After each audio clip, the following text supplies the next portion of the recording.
So hello students, welcome back on physics by Shri Ram sir. So बच्चों, हम लोग electrostatics में इलेक्ट्रिक चार्ज का टॉपिक स्टडी कर रहे थे एंड प्रीवियस क्लास में हमने उसके रिगार्डिंग कुछ बातें करी थी कि चार्ज क्या होता है, कितने टाइप का होता है, और ऑब्जेक्ट को चार्ज बोलना है तो नेट चार्ज क्या होता है, नेट चार्ज पॉजिटिव कब होता है जब प्रोटॉन का नंबर इलेक्ट्रॉन से ज़्यादा हो, अगर प्रोटॉन इलेक्ट्रॉन इक्वल हैं तो नेट चार्ज ज़ीरो होता है, इलेक्ट्रॉन ज़्यादा है नंबर में तो बॉडी नेगेटिवली चार्ज होती है, और जितना चार्ज एक प्रोटॉन पे होता है उतना इलेक्ट्रॉन पे होता है, जिसको हम प्लस ई और माइनस ई बोलते हैं। ऐसी हमने कुछ बातें प्रीवियस लेक्चर में करी थी। अब हम आगे बढ़ा रहे हैं इलेक्ट्रिक चार्ज लेक्चर 2। सो हम जानना चाहते हैं, हमारे को methods of charge and properties of charge पढ़ना है, तो उसके लिए और ये यू कैन से कि हमें ये इलेक्ट्रोमैग्नेटिज्म जो हम पढ़ रहे हैं इलेक्ट्रिसिटी के रिगार्डिंग भी हम आगे पढ़ेंगे, तो उसके लिए हमें कंडक्टर्स और इंसुलेटर को थोड़ा सा समझना पड़ेगा। वैसे आगे आप कंडक्टर्स को बहुत डिटेल में भी समझेंगे, बट अभी आपको हम बेसिक आइडिया तो दे रहे हैं। इससे क्या है कि आपको आगे दिक्कत नहीं आएगी। So conductors and insulators. So conductors क्या होते हैं? व्हेन एटम्स लाइक कॉपर के जैसे जो एटम्स होते हैं come together to form a solid, मतलब ये एटम जब एक सॉलिड फॉर्मेशन करते हैं, एक ऑब्जेक्ट बनते हैं, then outermost and most loosely bound electrons become free to wander about within the solid. तो इसमें होता क्या है कि जब ये जैसे कोई कॉपर है, तो लेट से कि ये कॉपर स्फीयर है, ये कॉपर है ये, तो इसमें होते क्या है कि जो न्यूक्लियस होता है, तो इसमें जो बाहर इलेक्ट्रॉन घूमते रहते हैं न्यूक्लियस में, तो आपको पता है प्रोटॉन रहते हैं, they can not move, because इसमें क्या होता है कि आप सब जानते हो कि ये जो एटम्स होते हैं ये आपस में बॉन्डिंग तो करते ही हैं, तो न्यूक्लियस तो काफ़ी टाइटली हेल्ड होता है। अब जो बाहर घूमने वाले इलेक्ट्रॉन होते हैं उनमें जो इलेक्ट्रॉन सबसे बाहर लूज बाउंड होता है वो क्या है, फ्री हो जाता है, और वो ऐसे मूव करते हैं जैसे रूम में गैस मॉलिक्यूल मूव करते हैं, तो वो फ्रीली घूमते रहते हैं, उनको हम फ्री इलेक्ट्रॉन्स बोलते हैं। फिर उसको हम फ्री चार्ज कैरियर बोलते हैं, उसको हम फ्री चार्ज बोलते हैं। तो इसमें क्या होता है कि जब इलेक्ट्रॉन फ्री होता है तो एटम में अगर इलेक्ट्रॉन का नंबर कम होगा तो एटम पॉजिटिव आयन बन जाएगा। तो जो एटम्स होते हैं कॉपर के वो तो पॉजिटिव आयन बन जाते हैं, और इसमें काफ़ी सारे फ्री इलेक्ट्रॉन होते हैं। So leaving behind a positively charged atom, so we call the mobile electrons or conduction electrons। क्योंकि ये जो इलेक्ट्रॉन होते हैं ना फ्री वाले, यही कंडक्टिविटी या करंट फ्लो में पार्टिसिपेट कर पाते हैं, इन्हीं की वजह से करंट डेवलप होती है, कंडक्टिविटी डेवलप होती है। क्योंकि जो बाउंड, देखो इंसुलेटर्स के अंदर भी इलेक्ट्रॉन प्रोटॉन की कमी नहीं है, इंसुलेटर्स के अंदर भी जो बॉन्डिंग होती है और जो एटम्स होते हैं उनके पास इलेक्ट्रॉन तो होते ही हैं इंसुलेटर्स में भी, बट वहाँ पे फ्री नहीं होते बिल्कुल भी, सब टाइटली बाउंड होते हैं। तो एक्चुअल में फ्री जो होगा वही कंडक्ट करेगा, वही मूव करेगा, वही कंडक्टिविटी या करंट फ्लो में पार्टिसिपेट करेगा। तो कंडक्टर्स में क्या होता है कि ऐसे फ्री इलेक्ट्रॉन काफ़ी सारे अपने पास होते हैं, बट देर आर फ्यू या any negligible free electrons in a non conductor और इंसुलेटर। उसमें फिर ना के बराबर होते हैं, यहाँ हमारे पास इंसुलेटर्स में नॉन कंडक्टर में नहीं होते फ्री इलेक्ट्रॉन्स। तो इसका मतलब है कि जो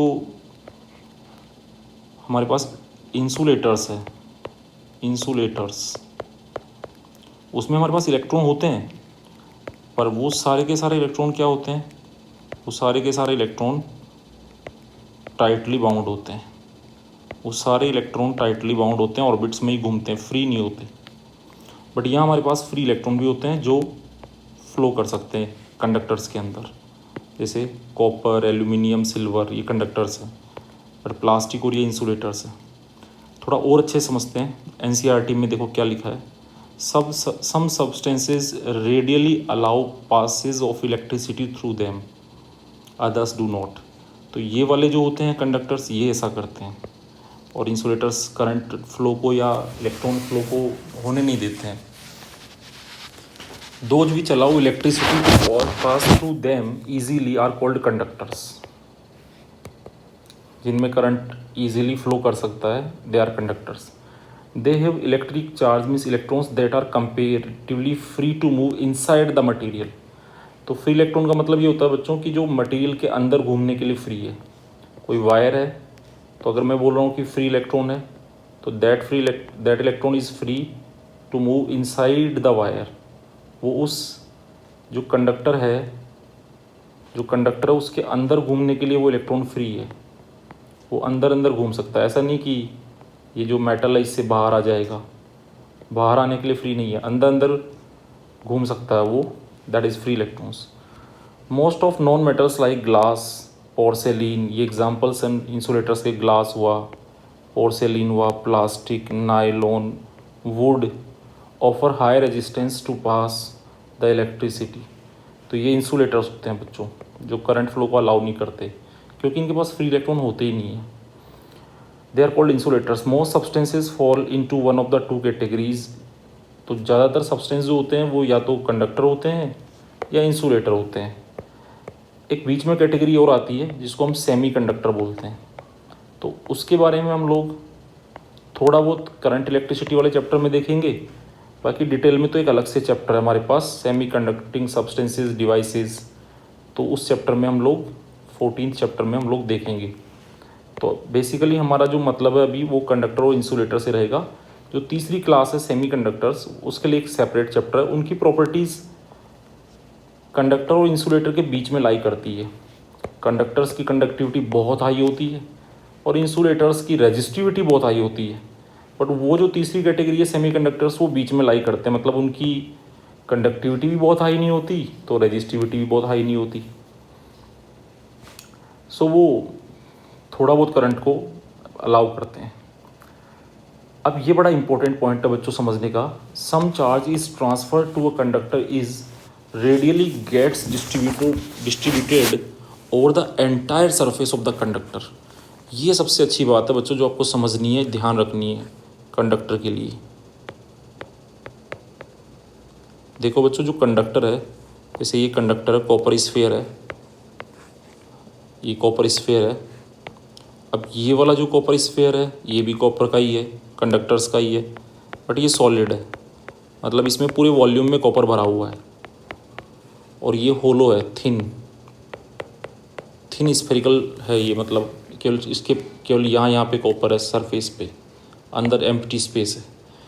अब ख़ास बात क्या होती है कि हम जो है, अगर मान लो कि पॉजिटिव चार्ज या नेगेटिव चार्ज जो भी हम देते हैं, कुछ एक्सेस इलेक्ट्रॉन्स दे दें हम लोग इसको, तो ये इलेक्ट्रॉन आपस में क्या होते हैं, रिपेल करते हैं और रिपेल करके ये जितना दूर जा सकते हैं उतना जाते हैं। तो ये इलेक्ट्रॉन्स सरफेस पे आ जाते हैं ऐसे। तो ये जो चार्ज होता है, जो एक्सेस चार्ज होता है, जिसको हम बेसिकली नेट चार्ज बोलते हैं, जो सरफेस पे आ जाता है, ये अंदर नहीं रहता, अंदर नहीं टिकता। मैं ये नहीं कह रहा कि अंदर इलेक्ट्रॉन्स नहीं है, बट जो एक्सेस चार्ज है, मतलब प्रोटॉन इलेक्ट्रॉन का जो बैलेंस होने के बाद, कैंसिल आउट होने के बाद जो बचता है एक्स्ट्रा इलेक्ट्रॉन्स या एक्स्ट्रा प्रोटॉन्स, वो वाला चार्ज आउटर सरफेस पे होता है। मतलब आउटर सरफेस से मेरा मतलब है कि अगर मैं ऐसे मानूँ कि ये जो स्फीयर है सॉलिड स्फीयर है, but it is made of, ये मान लो कि ऐसे बहुत सारी लेयर्स के फॉर्म में है, एटम्स की एक के बाद एक लेयर्स है ये इस तरह से। तो यहाँ पे अंदर भी लेयर्स हैं, एक एक करके लेयर्स हैं। तो यहाँ पे भी एटम्स है, यहाँ पे भी एटम्स है, यहाँ पे भी है, यहाँ पे भी है। तो जो चार्ज जो रहेगा ना, वो सबसे आउटर मोस्ट जो सरफेस पे एटम्स की लेयर है, ये एटॉमिक लेयर्स है, तो सबसे बाहर वाली एटम्स की लेयर ही है, इस पे एटम्स है ये। तो ये जो चार्ज कंडक्टर को हम देते हैं, ये सबसे बाहर वाली एटॉमिक लेयर पे होता है। मतलब अगर ये नेगेटिव चार्ज है तो सबसे बाहर वाले जो एटम्स होते हैं, दे आर नेगेटिव आइंस, वो नेगेटिव आइंस एक तरीके से आप ऐसा सोच सकते हैं। तो ये आउटर सरफेस पे रहता है, अंदर नहीं टिकता कंडक्टर्स के अंदर। अगर होलो कंडक्टर भी है, आपने सम पॉजिटिव चार्ज दिया तो भी ये सरफेस पे आएगा। तो कंडक्टर की सबसे अच्छी प्रॉपर्टी ये, मतलब एक स्पेशल प्रॉपर्टी ये है कि जो भी चार्ज आप इसको ट्रांसफ़र करते हैं वो एंटायरली इसके सरफेस पे आ जाता है, अंदर नहीं टिकता बच्चों। जबकि इंसुलेटर्स में क्या होता है कि जैसे ये इंसुलेटर है, प्लास्टिक है, ठीक है, इट इज़ प्लास्टिक पीस। अब आपने कुछ इलेक्ट्रॉन्स यहाँ पे रखे तो बेटा जी ये यहीं टिके हुए रह जाएंगे, ये मूव ही नहीं करेंगे, ये यहीं टिके रहेंगे। आपने यहाँ रखे, ये यहीं टिके रहेंगे इस पूरे प्लास्टिक के अंदर, ये मूव नहीं करते। मतलब in contrast if some charge is put on an insulator it stays at the same place. Insulators में ये जो चार्ज होता है ये उसी प्लेस पे स्टे कर जाता है, मूव नहीं करता। You will learn why this happens in next chapter. तो नेक्स्ट चैप्टर में हम लोग जो है वो कंडक्टर्स एंड डाइलेक्ट्रिक्स डिटेल में पढ़ेंगे। Electrostatic of conductors and electrostatic of dielectric means insulators, तो वहाँ हम डिटेल में पढ़ेंगे। अभी हमने ये चीज़ समझी। अब मैं यहाँ पे एक और पॉइंट आपको बताना चाहता हूँ। वो पॉइंट ये है कि स्टूडेंट्स जो कंडक्टर होता है अगर उस पर चार्ज रेस्ट में, थर्ड पॉइंट में ऐड कर रहा हूँ, चलो उसको मैं थोड़ा सा जस्ट आगे ऐड करूँगा, पहले हम आगे चलते हैं। तो आगे मैं चार्ज फ्लो का बारे में थोड़ा समझाना चाह रहा हूँ कि इलेक्ट्रॉन्स या जो पॉजिटिव आयंस होते हैं या चार्ज का जो फ्लो है वो क्यों होता है। तो हम लोगों ने देखा था कि जैसे सपोज़ करो कि ये आप के लिए सुबह सुबह मम्मा ने लाके एक कप चाय का रखा, दिस इज़ हॉट टी।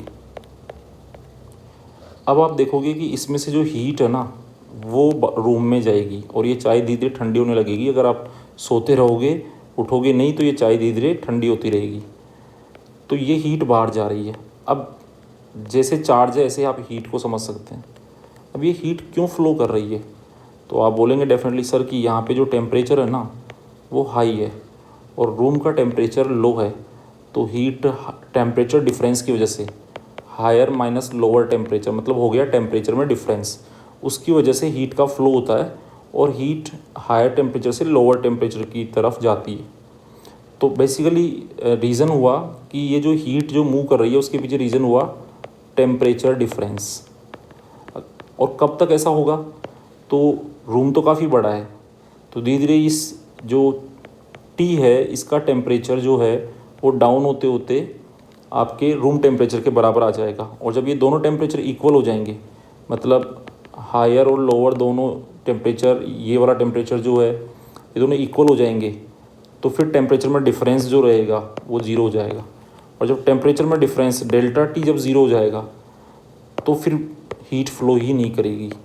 फिर जो भी हीट है इनके अंदर इंटेंसिटी के फॉर्म में स्टोर रहेगी, वो फ्लो नहीं करेगी। जब तक टेम्परेचर में डिफरेंस होगा तब तक हीट फ्लो करेगी। तो जैसे टेम्परेचर एक फिजिकल क्वांटिटी है, ऐसे एक फिजिकल क्वांटिटी होती है पोटेंशियल। 10th क्लास में थोड़ा आपने पढ़ा होगा, पोटेंशियल नाम की क्वांटिटी होती है। तो जैसे हीट टेम्परेचर डिफरेंस की वजह से फ्लो करती है, ऐसे ही चार्ज का फ्लो पोटेंशियल डिफरेंस की वजह से होता है। तो चलिए यहाँ थोड़ा समझते हैं। इसमें पोटेंशियल में बच्चे काफ़ी मिसकंसेप्शन के साथ रहते हैं, काफ़ी छोटी छोटी चीज़ें जो मिस्टेक रहती है बच्चों की, वो हम लोग देखेंगे यहाँ पे बच्चों, अच्छे से क्लियर करेंगे। तो charge flow due to potential difference, जैसे हीट टेम्परेचर डिफरेंस की वजह से फ्लो करती है, तो चार्ज के फ्लो के पीछे रीज़न कौन है, पोटेंशियल डिफरेंस। अब पोटेंशियल डिफरेंस को ही हम शॉर्ट में वोल्टेज भी बोलते हैं। तो ज़रा एक बार थोड़ा सा समझते हैं कि हम लोग क्या सिंबल यूज़ करने वाले हैं। मैं स्पेशली क्या सिंबल यूज़ करने वाला हूँ लिखने के लिए पोटेंशियल डिफरेंस को। तो थोड़ा मैं पोटेंशियल के बारे में पहले बता दूं बच्चों। ये एंटायरली मैं पूरे कंटेंट जितना भी आपको पढ़ाऊंगा उसमें मैं यही सिंबल्स यूज़ करूंगा। तो पहले हम थोड़ा पोटेंशियल के बारे में बात कर लें। तो इट इज़ डिफाइंड फॉर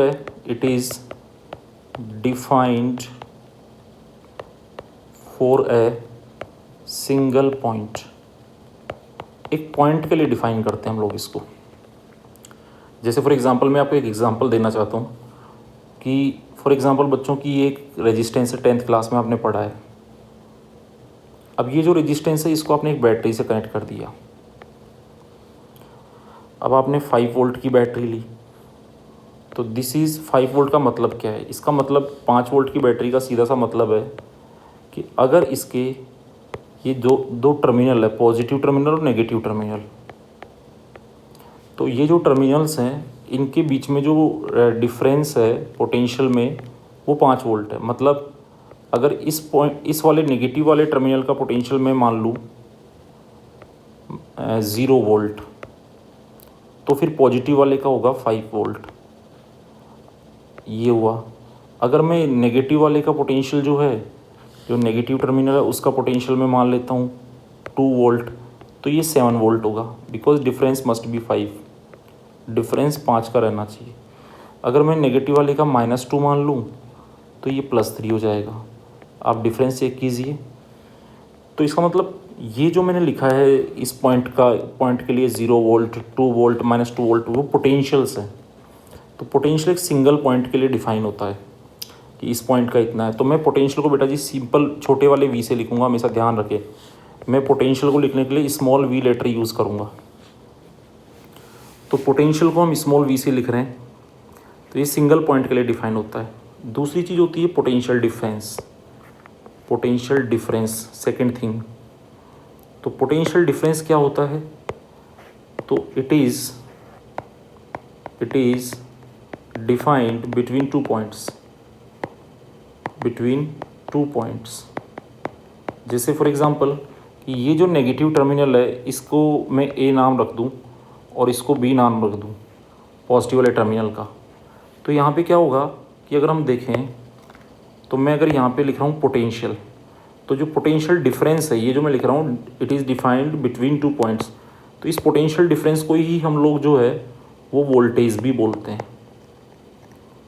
तो जब पोटेंशियल डिफरेंस मतलब चेंज इन पोटेंशियल हो गया, तो 2 पॉइंट के पोटेंशियल में डिफरेंस लेना पड़ेगा। जैसे यहाँ पे अगर मैं बी का पोटेंशियल लेता हूँ VB और ए पॉइंट का है VA, तो पोटेंशियल डिफरेंस हो जाएगा VB - VA means delta V। और इसी को शॉर्ट में हम लोग जो है वो कैपिटल V से लिखते हैं। पोटेंशियल डिफरेंस को ही हम लोग वोल्टेज बोलते हैं।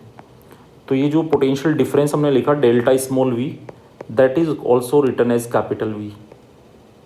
हाँ, पोटेंशियल डिफरेंस सबका यूनिट वोल्ट है और उसका सिंबल भी V है, लेकिन याद रहे कि पोटेंशियल डिफरेंस के लिए मतलब डेल्टा स्मॉल v जो है पोटेंशियल डिफरेंस, उसको हम वोल्टेज भी बोलते हैं और उस वोल्टेज का मतलब है पोटेंशियल डिफरेंस, तो उसके लिए हम कैपिटल V यूज़ करेंगे। तो जैसे फॉर एग्जांपल कि अगर मैं यहाँ पे लिखूँ कि पोटेंशियल ऑफ पॉइंट A, तो आप देख रहे हैं कि ये मैं एक पॉइंट के लिए लिख रहा हूँ, ये मैं एक पॉइंट के लिए लिख रहा हूँ। अब फिर मैं दूसरा लिख रहा हूँ पोटेंशियल ऑफ पॉइंट B। पहले हमने एक पॉइंट का लिखा, अब हम दूसरे पॉइंट का लिख रहे हैं। तो पोटेंशियल एक पॉइंट के लिए डिफाइन होता है, तो हम ये पोटेंशियल लिख रहे हैं पॉइंट B का। फिर हम लिख रहे हैं potential difference between B and A means voltage. तो वोल्टेज को हम लिख रहे हैं capital V, which is potential of B point minus potential of A point. तो अभी जैसे हमने देखा कि जैसे ये वायर है, अब ये जो वायर आप देख रहे हैं, बैटरी जो होती है उस पर जो लिखा होता है वो वास्तव में पोटेंशियल डिफरेंस ही होता है। अब एक रेजिस्टेंस वायर है, अब इसमें ये अगर हमने यहाँ पे ये पॉइंट B बोल दिया, ये पॉइंट A बोल दिया। अब सपोज़ मैं A का पोटेंशियल 2 वोल्ट रखता हूँ, B का 4 वोल्ट रखता हूँ, तो पोटेंशियल तो एक पॉइंट की प्रॉपर्टी है। 2 वोल्ट A पॉइंट का है, 4 वोल्ट B पॉइंट का है। अब पोटेंशियल डिफरेंस की बात करें, मतलब वोल्टेज की बात करें, तो 4 वोल्ट माइनस 2 वोल्ट ये वोल्टेज है, पोटेंशियल डिफरेंस है। 4 वोल्ट बिटवीन 2 पॉइंट्स, जैसे हमने बोला defined between 2 points, 4 volt minus 2 volt, तो ये हमारे पास आया 2 volt. So this is voltage. अभी मान लो कि ये पोटेंशियल जो है ये थोड़ी देर बाद आपने बढ़ा करके इसको 2 से 3 वोल्ट कर दिया और इसको कर दिया आपने 12 वोल्ट। तो इस पॉइंट A का पोटेंशियल आपने कर दिया 3 वोल्ट और फिर आपने जो B पॉइंट है उसका पोटेंशियल कर दिया 12 वोल्ट। तो ये पॉइंट्स के वैल्यू चेंज हो गए, पोटेंशियल के वैल्यू चेंज हो गए। नाउ पोटेंशियल डिफरेंस अब कितना हो गया, तो वो हो गया 12 volt minus 3 volt, that is 9 volt. तो ये वोल्टेज है। अब तीसरा एक चीज़ है कि वोल्टेज डिफरेंस। थर्ड जो चीज़ है, तो ये आपने कोई T1 टाइम पे A पॉइंट का पोटेंशियल आपने इतना रखा था, B का इतना रखा था, और T टाइम पे वोल्टेज का वैल्यू ये था T1 टाइम पे। और लेटर टाइम T2 पे ऐसा हो गया, ये कैसे पॉसिबल है? तो इसका मतलब ये हुआ कि जैसे ये मैंने बैटरी के लिए आपको समझाया, बैटरी के केस में, तो पहले जो पोटेंशियल डिफरेंस है वो आपने 2 वोल्ट का लगाया, मतलब पहले आपने 2 वोल्ट की बैटरी यहाँ पे लगाई, T1 टाइम पे आपने ये 2 वोल्ट की बैटरी लगाई, तो ये बैटरी का वोल्टेज है। फिर आपने क्या किया, फिर आपने बच्चों यहाँ पे दूसरे थोड़ी देर बाद ये बैटरी तो हटा दी लेटर टाइम T2 पे, और ये बैटरी हटा करके आपने बैटरी लगा दी 9 वोल्ट की। तो अब आपने वोल्टेज ही चेंज कर दिया, पहले भी आप वोल्टेज लगा रहे हैं, पोटेंशियल डिफरेंस लगा रहे हैं, लेकिन 2 वोल्ट का। अब आप पोटेंशियल डिफरेंस मतलब वोल्टेज लगा रहे हैं 9 वोल्ट का। तो वोल्टेज डिफरेंस भी एक टर्म होता है, वोल्टेज डिफरेंस। एक है पोटेंशियल, दूसरा है पोटेंशियल डिफरेंस मीन्स वोल्टेज, और तीसरा है वोल्टेज डिफरेंस, वोल्टेज डिफरेंस। अब वोल्टेज डिफरेंस क्या है? तो वोल्टेज खुद एक पोटेंशियल डिफरेंस है। वोल्टेज क्या चीज़ है? Potential difference, potential difference. और जो पोटेंशियल डिफरेंस है ना, उस पर भी आपने डिफरेंस लगा दिया, मतलब उसको भी चेंज कर दिया। तो पोटेंशियल डिफरेंस 2 पॉइंट के बीच में होता है, ये 2 पॉइंट के बीच में होता है। लेकिन अगर मैं पोटेंशियल डिफरेंस में भी डिफरेंस की बात करूं तो between 2 points at 2 different times, 2 different times. तो मैं अगर आपसे पूछूं कि भाई ये जो रजिस्टर है इस पर वोल्टेज में कितना चेंज किया, तो change in voltage, change in voltage की बात करें तो वोल्टेज बाद में V2 कर दिया, पहले V1 था, तो ये होता है डेल्टा कैपिटल V। तो V2 माइनस V1 करेंगे भाई, हमने पहले 9 वोल्ट की बैटरी लगाई, पहले हमने 2 वोल्ट की लगाई थी, तो वोल्टेज में हमने 7 वोल्ट का चेंज कर दिया। तो ये बात होती है बच्चों, एक होता है पोटेंशियल, अल्टीमेटली मैं कहना चाह रहा हूँ एक पॉइंट के लिए डिफाइन होता है पोटेंशियल, फिर जब 2 पॉइंट के बीच में हम लेते हैं तो वो होता है पोटेंशियल डिफरेंस, जिसको वोल्टेज बोलते हैं, और फिर वोल्टेज में भी डिफरेंस होता है, that is delta capital V। तो 3 है बच्चों, पोटेंशियल V, पोटेंशियल डिफरेंस मतलब वोल्टेज कैपिटल V, और voltage difference delta capital V। और ये जो कैपिटल V है ये डेल्टा स्मॉल v है, मतलब जब इसमें चेंज करते हैं तो ये आता है, और इसमें चेंज करते हैं तो ये आता है। तो बच्चों आपको ये टर्म समझ में आई होगी। तो हम हमेशा याद रखें कि जब भी मैं पोटेंशियल लिखूंगा मैं स्मॉल v से लिखूंगा बच्चों, और पोटेंशियल डिफरेंस को मैं या तो डेल्टा स्मॉल v लिखूंगा या फिर कैपिटल V लिखूंगा, और वोल्टेज डिफरेंस जो होगा उसको फिर मैं डेल्टा कैपिटल V लिखूंगा। तो इस चीज़ को आप ध्यान रखें ताकि हम कन्फ्यूजन से बच सकें, इसीलिए हम ऐसा कर रहे हैं। अब बच्चों जैसा हमने देखा था कि हीट हाई टेम्परेचर से लो टेम्परेचर की ओर फ्लो होती है, तो हीट तो एक ही टाइप की होती है, बट चार्ज तो 2 टाइप का होता है। चार्ज फ्लो होता है ड्यू टू पोटेंशियल डिफरेंस। अब डिफरेंस का मतलब है एक कम और एक ज़्यादा होना चाहिए, एक हाई और एक लो होना चाहिए। तो एक होगा लो पोटेंशियल V लो, दूसरा होगा हाई पोटेंशियल। अब चार्ज 2 टाइप का होता है। तो स्टूडेंट ये चीज़ अभी आपको थोड़ा रट्टा मारना पड़ सकता है, मतलब लर्न करनी है ये बातें। बट मैं क्यों सिखा रहा हूँ ये बातें? क्योंकि जो मेथड ऑफ चार्जिंग है और प्रॉपर्टीज ऑफ चार्ज है उसको बड़ा इंटरेस्टिंग बनाना चाहता हूँ मैं नहीं चाहता कि उन चीज़ों को आप बिना समझे रट लें, उनका लॉजिक आपके दिमाग में क्लियर होना चाहिए। तो थोड़े टाइम के लिए आप ये पॉइंट मेरे लर्न रख सकते हैं। सिंपली पहला पॉइंट ये है कि charge flows due to potential difference means voltage, potential को स्मॉल v से, वोल्टेज को कैपिटल V से, और voltage difference delta capital V से लिखेंगे। अब पोटेंशियल डिफरेंस के कारण चार्ज फ्लो होता है, तो एक लो पोटेंशियल होगा एक हाई होगा। तो हाई से लो पोटेंशियल बच्चों पॉजिटिव चार्ज मूव करता है। क्यों मूव करता है? तो ये कन्वेंशन है, एक चार्ज को तो एक साइड मूव करना ही था, लेकिन फिर भी लॉजिक आपको धीरे धीरे आगे क्लियर हो जाएगा। तो पॉजिटिव चार्ज जो होता है जैसे प्रोटॉन्स, प्रोटॉन पे चार्ज होता है +E, या फिर पॉजिटिव आयंस जैसे H+। तो पॉजिटिव चार्ज, पॉजिटिव आयंस जो होते हैं वो हाई से लो पोटेंशियल की तरफ जाते हैं। कब तक जाते हैं? जब तक कि पोटेंशियल इक्वल ना हो जाए 2 पॉइंट के बीच में। नेगेटिव चार्ज जैसे इलेक्ट्रॉन का चार्ज है -E, या फिर जैसे Cl- आयन है, या SO4-2 आयन है, SO4-2 है, तो ये जो नेगेटिव आयन है ये लो से हाई जाते हैं। Unit of potential, potential difference, voltage difference, सबका यूनिट बच्चों वोल्ट ही होता है। वोल्ट भी साइंटिस्ट थे, सिंबल कैपिटल V लिखेंगे, पूरा लिखेंगे तो स्मॉल लेटर्स में लिखेंगे। अब बच्चों बात करते हैं कि यार पोटेंशियल का हमें कैसे पता चलेगा किसका पोटेंशियल ज़्यादा होगा किसका पोटेंशियल कम होगा। तो अगर आपके पास सिंगल ऑब्जेक्ट है, सिंगल बॉडी है, तो ऐसे में हम क्या करते हैं, पोटेंशियल बच्चों एज्यूम करते हैं। जैसे आपने बैटरी में देखा था ना कि हम पोटेंशियल डिफरेंस एब्सोल्यूट होता है। जैसे हमने लिखा 5 वोल्ट की बैटरी, तो अगर इसका हमने 0 वोल्ट लिखा तो इसका 5 लिखा, इसका 2 लिखा तो इसका 7 लिखा। तो पोटेंशियल तो एज्यूम किया जाता है, लेकिन पोटेंशियल डिफरेंस को एज्यूम नहीं कर सकते। तो जो पोटेंशियल की अगर हम बात करें तो हम लोग क्या करते हैं कि हमारे पास सिंगल बॉडी है, तो अगर बॉडी न्यूट्रल है मतलब नेट चार्ज 0 है, मतलब उसमें जितने प्रोटॉन है उतने ही इलेक्ट्रॉन है, तो उसका पोटेंशियल हम 0 लेके चलते हैं, 0 एज्यूम करते हैं। अगर ऑब्जेक्ट पॉजिटिवली चार्ज है मतलब उसका नेट चार्ज 0 से बड़ा है, उसमें प्रोटॉन का नंबर ज़्यादा है इलेक्ट्रॉन से, तो उसका पोटेंशियल भी हम 0 से बढ़ा लेते हैं।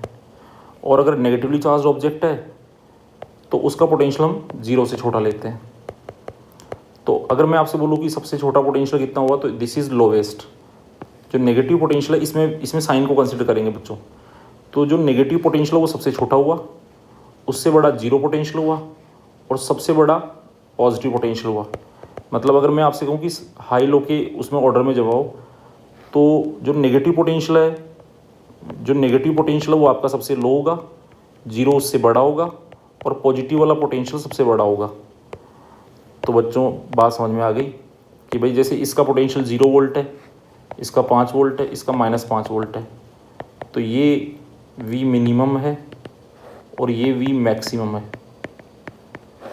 अब दिमाग में क्वेश्चन ये आता है कि अगर दोनों ही ऑब्जेक्ट पॉजिटिवली चार्ज हो, तो आपके दिमाग में भी आ रहा होगा कि सर अगर 2 ऑब्जेक्ट है, दोनों ही पॉजिटिवली चार्ज है, तो जिस पे पॉजिटिव चार्ज ज़्यादा होगा उसका पोटेंशियल ज़्यादा होगा। बच्चों आगे हम पढ़ेंगे इस चीज़ को डिटेल में सेकंड चैप्टर में, तो आप कहोगे सर जिस पे पॉजिटिव चार्ज ज़्यादा होगा ना उसका पोटेंशियल ज़्यादा होगा। बट बच्चों सच्चाई ये नहीं है। एक्चुअल में ये जो पोटेंशियल है ना, ये 3 बातों पे डिपेंड करता है। एक तो ये डिपेंड करता है कि जो चार्ज बॉडी है ना, ये कौन से मीडियम में रखी हुई है, इसके चारों तरफ मीडियम कौन सा है, तो एक तो ये मीडियम पे डिपेंड करता है। दूसरा, आपने बिल्कुल सही सोचा कि चार्ज ज़्यादा होगा तो होना चाहिए, तो दूसरा ये बॉडी पे कितना चार्ज है उस पर डिपेंड करता है। और तीसरा बच्चों बॉडी के शेप एंड साइज़ पे भी डिपेंड करता है। तीनों चीज़ों पे बच्चों ये डिपेंड करता है।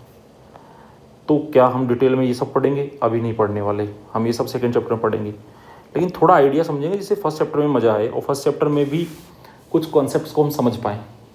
तो हर किसी बॉडी के लिए हम कैलकुलेट करेंगे नहीं, वो तो सेकंड चैप्टर में भी नहीं करेंगे हम, पर नॉर्मली मैं आपको मेटेलिक स्फीयर के लिए इसके बारे में बताना चाहता हूँ। और ये आपका कन्फ्यूजन दूर करना चाहता हूँ कि आपके माइंड में अगर ऐसा आ रहा है कि जिसके पास ज़्यादा पॉजिटिव चार्ज होगा उसका ज़्यादा होगा, कि भैया इसके पास कम पॉजिटिव चार्ज है तो इसका प्लस में 5 वोल्ट है, तो फिर ज़्यादा पॉजिटिव वाले का प्लस में 8 वोल्ट हो जाएगा। तो आप सिर्फ ये कहना चाह रहे हैं कि सर जिस पे ज़्यादा पॉजिटिव चार्ज होगा उसका पोटेंशियल ज़्यादा होगा, मतलब potential directly proportional to charge. ये आप बोलना चाह रहे हैं कि जिस पे चार्ज ज़्यादा उसका पोटेंशियल ज़्यादा, जिस पे पॉजिटिव चार्ज ज़्यादा उसका पॉजिटिव में पोटेंशियल ज़्यादा। बट बच्चों ऐसा सच्चाई में नहीं होता, तो थोड़ा समझते हैं। इसके लिए एक फार्मूला जो मैं थोड़ा सा आपको लर्न करा रहा हूँ। तो बच्चों स्फेरिकल शेल या मेटल स्फीयर की बात कर रहा हूँ। शेल या मेटल स्फीयर इसलिए बोलते हैं, चार्ज हमेशा सरफेस पे आता है। तो हमने ये क्या किया, मैं यहाँ पे एक मेटल स्फीयर ले रहा हूँ। अभी हमने देखा कि मेटल या कंडक्टर को जो भी चार्ज देते हैं वो सरफेस पे आता है, तो ये r रेडियस का मैंने मेटल स्फीयर लिया। अब थोड़ी देर के लिए ये है कि आप लर्न कर लें इसका फॉर्मूला कि ये जो शेल होता है इसका जो पोटेंशियल है वो KQ/R होता है। के क्या है, तो ये मीडियम पे डिपेंड करता है, इसके बारे में बात नहीं कर रहे, इसकी भी ज़रूरत भी नहीं है। तो ये कांस्टेंट है जो मीडियम पे डिपेंड करता है कि ये आपका ये जो स्फीयर है ये कौन से मीडियम में रखा है, तो उस मीडियम के अकॉर्डिंग ये के डिसाइड होता है। तो इस पर हमें इंटरेस्ट नहीं है, ये कांस्टेंट है, मीडियम कांस्टेंट। अब बच्चों दूसरा क्यू क्या है, तो क्यू इसके ऊपर चार्ज है। आर क्या है, तो वो इस मेटल स्फीयर का रेडियस है। तो इसका मतलब ये हो गया कि जो शेल का जो पोटेंशियल है वो सम कोई medium constant into charge upon radius हो गया। तो बिल्कुल अगर मैं मीडियम को फिक्स कर दूं, तो शेल का जो पोटेंशियल बेसिकली वो चार्ज Q/R के प्रोपोर्शनल हो गया। तो बच्चों अगर ओनली Q ज़्यादा होने से कुछ नहीं होगा, Q/R टर्म अगर ज़्यादा होगा तो शेल का पोटेंशियल ज़्यादा होगा। तो R तो रेडियस है ना, साइज को बता रहा है ना। चलिए थोड़ा आगे चलते हैं। तो अब मैं बात कर रहा हूँ आइडेंटिकल स्फीयर्स की, identical metal spheres, conducting spheres की बात है बच्चों। तो identical metal spheres means conducting spheres की हम बात कर रहे हैं। स्फेरिकल शेल बोल लो, तो इसके बारे में हम बात कर रहे हैं। तो आइडेंटिकल से मतलब क्या होता है यहाँ पे कि ये जो स्फीयर्स है ये may be made of any metal, ये किसी भी मेटल के बने हो सकते हैं।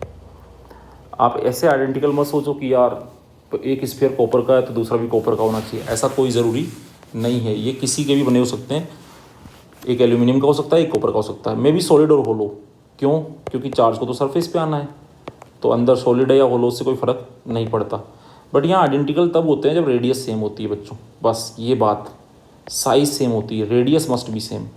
तो अगर दो मेटल स्फीयर्स है किसी भी मेटल के बने हो, बट अगर उनका रेडियस सेम है तो वो आइडेंटिकल होते हैं। क्योंकि हम यहाँ पे चार्ज डिस्ट्रीब्यूशन के हिसाब से देखते हैं, तो आप यहाँ पे दो स्फीयर देख रहे हैं, जैसे एक सॉलिड स्फीयर है वो एल्यूमिनियम का है और एक होलो है वो कॉपर का है। बट बच्चों मैं आपको बता दूँ कि ये दोनों आइडेंटिकल है। अब इसमें आप क्या चीज़ देख रहे हैं कि सर मतलब एक एल्यूमिनियम एक कॉपर है, तो मैंने आपसे क्या बोला, कोई भी मेटल हो सकता है। दूसरा सॉलिड होलो, सॉलिड भी हो सकता है, जैसे ये वाला सॉलिड है, ये वाला होलो है, वो भी हो सकता है। क्योंकि हमारे लिए इंपॉर्टेंट है चार्ज का डिस्ट्रीब्यूशन, वो करेगा ना फील्ड पोटेंशियल क्रिएट। तो जैसे अगर मैं इसको हटा दूँ, इस वाले स्फीयर को एक बार के लिए गायब कर दूँ यहाँ से, तो अब चार्ज को देखिए, इस वाले को भी गायब कर दूँ यहाँ से, तो अब चार्ज पे फोकस कीजिए। ये जो चार्ज आपको दिख रहा है ना, ये चार्ज का डिस्ट्रीब्यूशन सेम है। तो ये चार्ज का जो डिस्ट्रीब्यूशन है ना, यही तो पोटेंशियल क्रिएट करता है, तो ये आइडेंटिकल है। तो यहाँ पे क्या हुआ बेसिकली कि अगर स्फीयर्स का रेडियस सेम है तो उनको हम आइडेंटिकल स्फीयर्स बोलेंगे।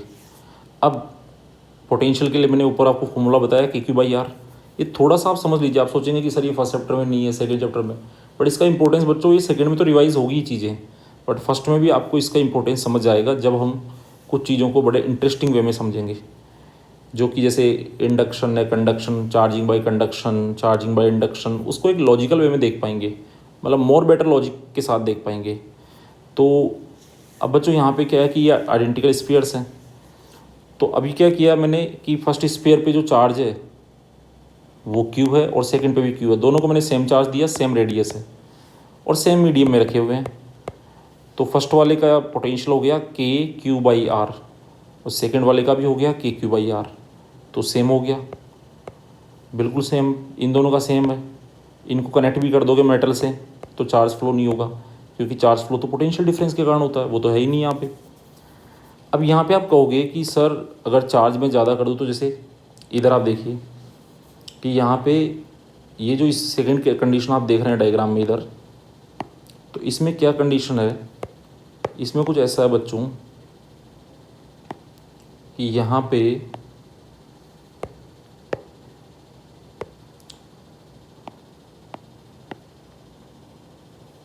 पे क्या है बच्चों, हमने Q1 Q2 चार्ज दे दिया, डिफरेंट चार्ज दे दिया, बट आइडेंटिकल स्फीयर है तो रेडियस तो सेम ही है। तो इसको हमने प्लस Q1 दे दिया, इसको प्लस Q2 दे दिया। तो अब आप इसका पोटेंशियल जो है V1, फर्स्ट वाले का V1 लिखेंगे, कितना लिखेंगे, तो आप बोलेंगे सर इसका होगा KQ1/R और इसका होगा KQ2/R। अब K और R तो सेम है बच्चों, अगर Q1 Q2 से बड़ा है तो V1 भी V2 से बड़ा होगा। तो इसका मतलब ये हो गया कि अगर आइडेंटिकल स्फीयर है तब आप ऐसा बोल सकते हो कि sir potential is directly proportional to charge. मतलब आइडेंटिकल स्फीयर्स हैं, मेटल स्फीयर्स हैं, तो जिस स्फीयर पे ज़्यादा चार्ज होगा उसका पोटेंशियल ज़्यादा होगा। लेकिन अगर अनआइडेंटिकल तो ऐसा नहीं होगा। देखो एग्जांपल्स को बच्चों, अगर मैं इस स्फीयर की बात करूं A और B, तो ये रेडियस अलग अलग है, इसका R है, इसका 2R है, तो रेडियस अलग अलग है। तो पोटेंशियल जो है वो कोई ज़रूरी नहीं है कि सेम हो, अलग हो, कुछ भी हो सकता है। जैसे इसको हमने दे दिया Q चार्ज और इसको दे दिया 2Q, तो इसका पोटेंशियल हो गया KQ/R और इसका हो गया K2Q/2R, 2 से 2 कैंसिल, तो इसका भी हो गया KQ/R। अब ये तो आइडेंटिकल नहीं है ना। अच्छा चार्ज भी देखो इस पर ज़्यादा है, 2Q है और इस पर तो Q है, फिर भी दोनों का पोटेंशियल इक्वल आ रहा है। इसका मतलब क्या हुआ बच्चों कि आप ऐसे मत सोचो कि जिसके पास चार्ज ज़्यादा होगा, जिसके पास ज़्यादा चार्ज होगा उसका पोटेंशियल ज़्यादा होगा। बेटा साइज़ भी मैटर करता है। तो इसके अंदर जो है ये सेम आ गया। लेकिन दूसरी तरफ इधर देखो, इस पे चार्ज 2Q है, इस पे 3Q है, इसका रेडियस R है, इसका 3R है, तो इसका तो हो गया K2Q/R, इसका हो गया K3Q/3R। तो इसका तो आ गया हमारे पास 2KQ/R और इसका आ गया 3 से 3 कैंसिल, तो KQ/R। तो ज़्यादा किसका आया, A का। तो अब चार्ज किस पे ज़्यादा है, B पे 3Q है, इस पे तो 2Q ही है। तो चार्ज तो बी पे ज़्यादा है लेकिन पोटेंशियल तो ए का ज़्यादा आ रहा है, बिकॉज ये छोटा है, रेडियस भी मैटर करता है। तो आप ऐसा ना सोचें कि जिस पे ज़्यादा चार्ज होता है उसका ज़्यादा होता है, उसका कम भी हो सकता है, उसका बराबर भी हो सकता है, उसका बड़ा भी हो सकता है। तो आपको तो बेसिकली ये ध्यान रखना है, अभी इतनी चीज़ बहुत काम करेगी कि अगर मेटल स्फीयर है तो Q/R टर्म डिसाइड करेगा कि पोटेंशियल किसका ज़्यादा होगा। जिसका Q/R बड़ा होगा, और मीडियम चेंज होने पे भी चीज़ें चेंज होती है, पर वो हम लोग अभी मान रहे हैं कि दोनों स्फीयर सेम मीडियम में है। तो जिसका Q/R टर्म बड़ा होगा वही जो स्फीयर है उसका पोटेंशियल ज़्यादा होगा। तो अभी हमें समझ आ गया कि हम ये गलतफहमी ना करें कि भाई पॉजिटिव वाले का जो ना पोटेंशियल, दो ऑब्जेक्ट पॉजिटिव है तो जिस पे ज़्यादा चार्ज होगा उसका पोटेंशियल भी ज़्यादा होगा। साइज़ भी बेटा मैटर करता है। तो लेकिन अपना काम इससे चल जाएगा, इस चैप्टर में तो इतना ही काम आएगा कि भाई पॉजिटिव वाले का पॉजिटिव, नेगेटिव वाले का नेगेटिव, न्यूट्रल का ज़ीरो ले लेंगे। तो इससे हमारा काम अभी चल जाएगा, जिससे हम बेसिकली जो कंडक्शन इंडक्शन को समझना चाहते हैं। ओके स्टूडेंट्स, तो अब आगे चलते हैं बेटा। तो अब एक इम्पोर्टेंट चीज़ और समझते हैं जो हमारे काम आएगी, अर्थिंग। अर्थ ऑलवेज रिमेन न्यूट्रल। बेटा अर्थ इतनी बड़ी है, अर्थ के अंदर इतने इलेक्ट्रॉन प्रोटॉन है, जैसे एक सागर होता है ना, समुद्र होता है। अब मैं आपसे कहूँ एक बाल्टी इसमें पानी डाल दो, कितना लेवल बढ़ जाएगा? कुछ नहीं बढ़ेगा। एक बाल्टी पानी निकाल लो, इसमें से कितना समुद्र का लेवल, सागर का लेवल डाउन जाएगा? कुछ फ़र्क नहीं पड़ेगा। सेम वैसे ही है, अर्थ इतनी बड़ी है, इसमें इलेक्ट्रॉन प्रोटॉन इतने ज़्यादा हैं कि थोड़े बहुत इलेक्ट्रॉन लेने से हम कहते हैं कि किसी बॉडी से इलेक्ट्रॉन निकालते हैं तो वो पॉजिटिवली चार्ज हो जाती है। बट अर्थ में से अगर इलेक्ट्रॉन निकालोगे तो कितने निकालोगे? इंसान की बस की कितनी है? तो उससे अर्थ कोई चार्ज नहीं हो जाती, जैसे मैंने आपको सागर का एग्जांपल दिया। और हम लोग जनरली देखते हैं कि किसी भी बॉडी को अगर इलेक्ट्रॉन सप्लाई करें तो नेगेटिवली चार्ज होती है, बट अर्थ को इलेक्ट्रॉन देने से अर्थ नेगेटिवली चार्ज भी नहीं होती। मतलब अर्थ इतनी बड़ी है कि उसको जो थोड़ा बहुत चार्ज हम लेते देते हैं ना इलेक्ट्रॉन प्रोटॉन, उससे कोई फ़र्क नहीं पड़ता, वो हमेशा न्यूट्रल ही रहती है। तो ये बात आपको बहुत अच्छे से याद रखनी है, earth always remain neutral. So we assume earth potential always zero. तो अर्थ का पोटेंशियल ज़ीरो लेके चलते हैं। अच्छा, अर्थिंग जो है, अर्थिंग का मतलब बेसिकली क्या होता है? शेयरिंग ऑफ इलेक्ट्रॉन या शेयरिंग ऑफ चार्ज विथ अर्थ। अब क्या होता है कि जैसे मान लो ये कोई भी ऑब्जेक्ट है मेरे पास, कोई भी XYZ ऑब्जेक्ट है, इसको अगर मैं अर्थ से कनेक्ट कर दूंगा तो उसके लिए हम ये वाला सिंबल बनाते हैं, इस तरह से ट्रिपल लाइन बनाते हैं, ये लाइन खींच देते हैं और ये 3 लाइन यहाँ पे ड्रॉ कर देते हैं। ये अर्थिंग का सिंबल है। इसका मतलब है कि हम यहाँ मेटल प्लेट जो है वो ज़मीन के अंदर मेटल प्लेट को बिल्कुल वो कर देते हैं और इसको मेटल वायर के थ्रू बॉडी से कनेक्ट करते हैं। अब होता क्या है कि अगर आप देखो तो अर्थ का पोटेंशियल तो हमेशा ज़ीरो ही रहने वाला है, क्योंकि अर्थ तो हमेशा न्यूट्रल ही रहने वाली है। अब बॉडी का पोटेंशियल ज़ीरो भी हो सकता है, ज़ीरो से ज़्यादा भी और ज़ीरो से कम भी। तो जब आप इसको बॉडी से कनेक्ट करोगे तो पोटेंशियल डिफरेंस तो होगा, और अगर पोटेंशियल डिफरेंस होगा तो बॉडी और अर्थ के बीच में इलेक्ट्रॉन का मूवमेंट होगा इस मेटेलिक वायर के थ्रू। या तो अर्थ क्या करेगी, इस बॉडी को इलेक्ट्रॉन देगी या इस बॉडी से इलेक्ट्रॉन लेगी। और कब तक? जब तक कि अर्थ का तो पोटेंशियल चेंज होने वाला है नहीं, तो इस बॉडी का पोटेंशियल जब तक अर्थ के बराबर नहीं आ जाए। तो बेसिकली अर्थिंग का मतलब होता है कि जिस भी बॉडी को हम अर्थिंग करना चाह रहे हैं, हम बेसिकली उसका पोटेंशियल ज़ीरो करना चाह रहे हैं, हम उसका पोटेंशियल अर्थ के बराबर करना चाह रहे हैं। तो ये बड़ी इंपॉर्टेंट चीज़ है बच्चों, कि जब हम अर्थिंग करते हैं तो अर्थ उस बॉडी को इलेक्ट्रॉन देती है या लेती है, कुछ भी कर सकती है, बट वो उसका पोटेंशियल खुद के बराबर ज़ीरो करके छोड़ती है। जैसे आप फर्स्ट केस देखिए बच्चों, ये एक मैंने न्यूट्रल बॉडी ली, ये बॉडी है, इसका नेट चार्ज जीरो है, ये न्यूट्रल बॉडी है, इसका पोटेंशियल जीरो है, और अर्थ का तो जीरो होता ही है। तो बॉडी और अर्थ के बीच में कोई पोटेंशियल डिफरेंस नहीं है, नो फ्लो ऑफ इलेक्ट्रॉन। तो कोई इलेक्ट्रॉन ना बॉडी से अर्थ में जाएंगे ना अर्थ से बॉडी में आएंगे, कोई भी इलेक्ट्रॉन का फ्लो नहीं होगा। अब दूसरा एग्जाम्पल लेते हैं। तो अल्टीमेटली इस केस में बॉडी का पोटेंशियल क्या है? ज़ीरो, और अर्थ का भी ज़ीरो। दूसरे एग्जाम्पल को देखिए बच्चों, इस पर ज़रा फोकस कीजिए कि मैंने अब की बार पॉजिटिवली चार्ज बॉडी ले ली, और इस बॉडी का पोटेंशियल जो है, इसका नेट चार्ज जीरो से बड़ा है, पॉजिटिवली चार्ज है, तो इसका बॉडी का पोटेंशियल भी पॉजिटिव होगा। तो मैंने 5 वोल्ट एज्यूम कर लिया समझाने के लिए आपको। और अर्थ का पोटेंशियल है बच्चों जीरो, तो अर्थ का जीरो है और बॉडी का +5 वोल्ट है, तो बॉडी हो गई हाई पोटेंशियल पे और अर्थ हो गई बच्चों लो पोटेंशियल पे। अब इलेक्ट्रॉन किधर जाते हैं? लो से हाई, इलेक्ट्रॉन लो से हाई जाते हैं। तो इलेक्ट्रॉन क्या करेंगे बच्चों? अर्थ में से निकलेंगे और इस वायर के थ्रू इस बॉडी में जाएंगे।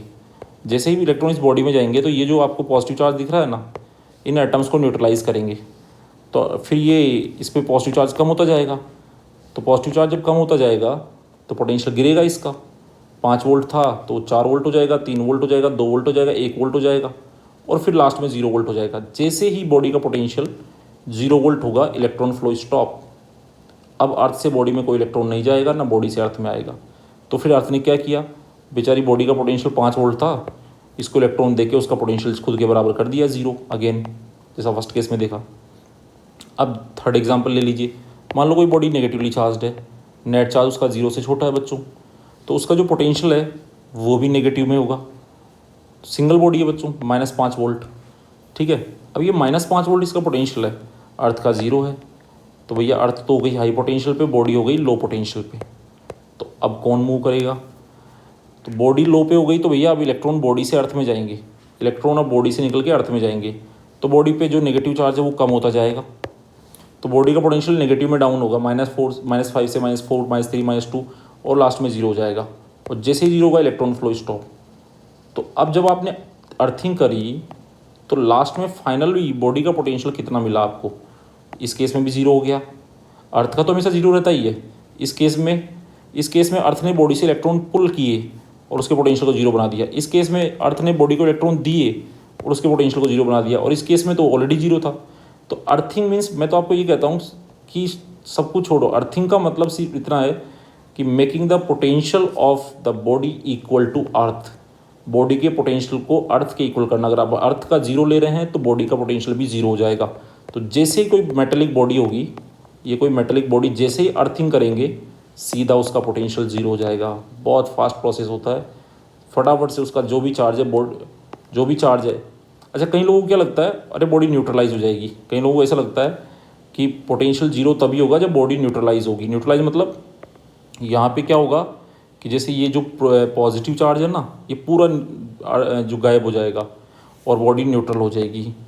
और तो मैं आपको कह रहा हूँ, earthing does not mean neutralising, और यहाँ पे सारा नेगेटिव गायब होकर बॉडी न्यूट्रल हो जाएगी, जैसे फर्स्ट केस में न्यूट्रल थी ना, ऐसे हो जाएगी। बट बच्चों ऐसा नहीं है, आगे आपको डिटेल में पढ़ोगे कि ऐसा कोई ज़रूरी नहीं कि बॉडी को न्यूट्रल होना पड़े। थोड़ा सा मैं आपको आइडिया दे देता हूँ। जैसे बच्चों ये बॉडी है, अब ये जो बॉडी है ये तो सिंगल बॉडी आप ले रहे थे इसलिए आपको ऐसा लग रहा है। फिर बोल रहा हूँ, earthing does not mean neutralising, earthing is just making the potential of the body equal to earth means 0। जैसे ये बॉडी है बच्चों, इसके पास में दूसरी ऑब्जेक्ट और रखी है, this is object B, this is object A. ये जो बी ऑब्जेक्ट है ना, इस बी ऑब्जेक्ट पे नेगेटिव चार्ज है और ए ऑब्जेक्ट पे मान लो पॉजिटिव चार्ज है, ठीक है। या इस सिचुएशन को देख लें आप कि ये जो बॉडी है इसके पास में आप ये पॉजिटिवली चार्ज बॉडी लेकर आए, तो इधर नेगेटिव चार्ज आ गया और इधर ये पॉजिटिव चार्ज आ गया, ऐसे देख लें आप।